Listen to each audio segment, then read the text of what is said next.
Nous redonnerons à nos compatriotes d'outre-mer une place au cœur de notre cœur.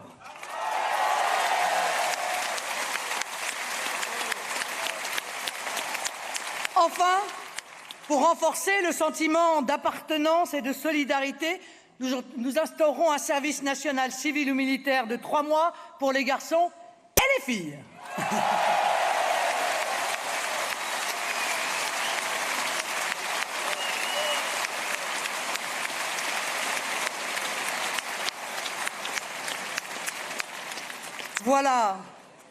Voilà une partie de ce patrimoine immatériel dont je parlais tout à l'heure.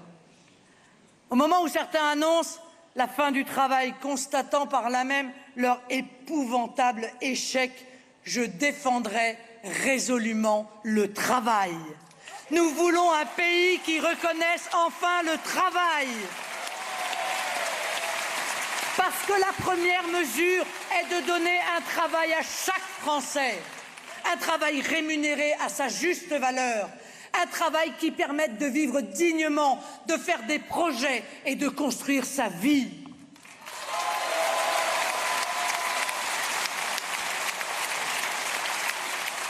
Le travail, nous l'encouragerons et le récompenserons par le maintien des heures supplémentaires majorées que mes adversaires veulent supprimer et l'instauration de leur défiscalisation.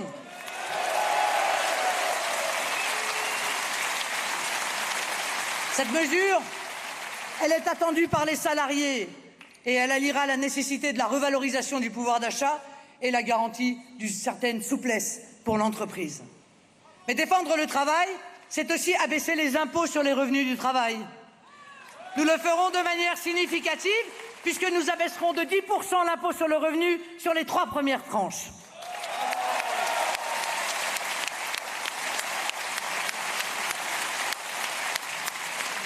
Notre projet, vous l'avez compris, est un projet empreint d'une grande force, la force des équilibres.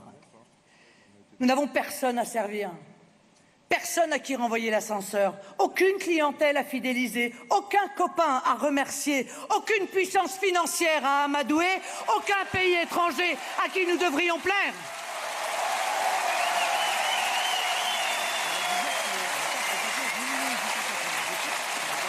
Nous sommes libres.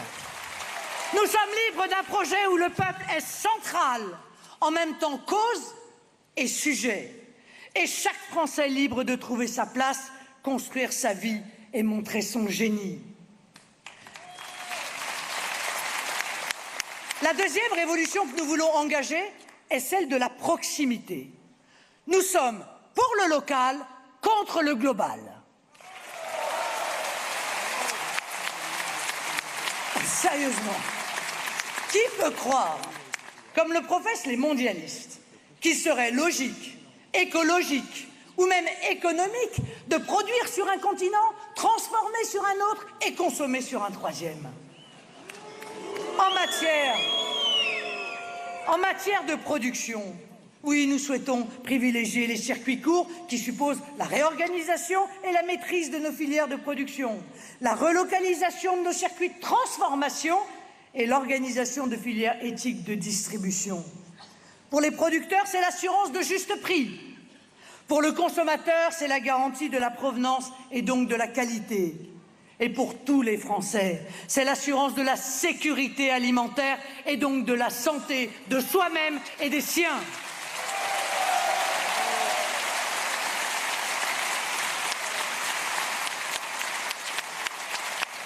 Nous voulons une France durable.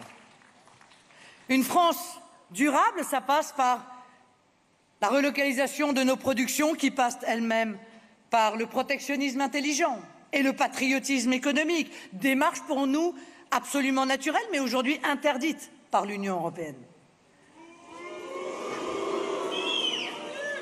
Ce patriotisme économique, notamment, jouera pour les appels d'offres, mais aussi pour le soutien public aux filières qui nous semblent indispensables, qui sont stratégiques. Mais cette révolution de la proximité, c'est aussi arrêter la désertification. C'est protéger nos commerces de proximité, nos services publics de proximité, nos mutuelles, nos pharmacies, nos banques de proximité. C'est avoir des écoles, des hôpitaux, des élus aussi de proximité.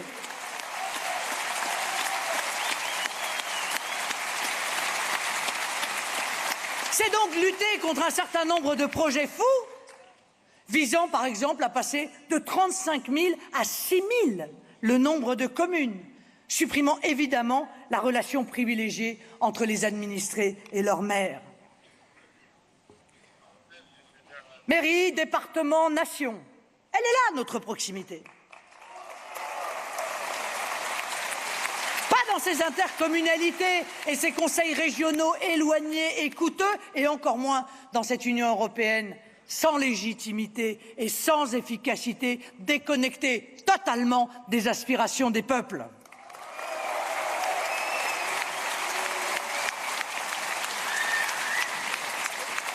Là encore, mes chers amis, pardon, mais cette démocratie de proximité, elle est la seule, en réalité, qui permette votre contrôle. Et le contrôle ne peut s'exercer si vous êtes sans voix. Alors je rendrai la parole au peuple. Parce qu'en démocratie, seul le peuple a raison et personne n'a raison contre lui. Nous instaurerons donc un référendum d'initiative populaire.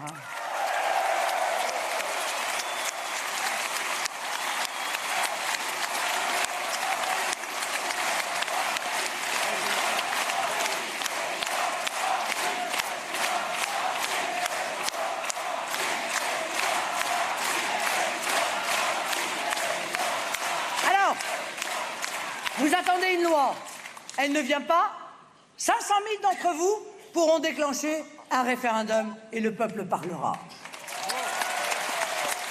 Une loi a été votée, elle ne vous sied pas, 500 000 d'entre vous pourront réclamer sa révision par référendum et le peuple s'exprimera. Vous aurez à nouveau véritablement la maîtrise et redeviendrez à nouveau souverain. Révolution du patriotisme, révolution de la proximité et enfin révolution de la liberté. La première des libertés est la sécurité. Ce sera évidemment une des priorités du quinquennat. Vous me direz, comment faire puisque depuis 30 ans, tous les gouvernements ont échoué? Bien, notre méthode est simple. Nous allons appliquer la loi.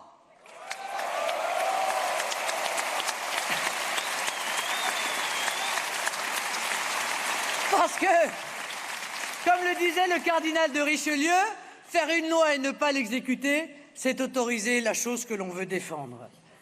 Nous allons en réalité rétablir l'état de droit, c'est-à-dire faire appliquer la loi républicaine dans les endroits où elle a perdu droit de cité, là où nos gouvernants n'en avaient visiblement ni le courage ni la volonté.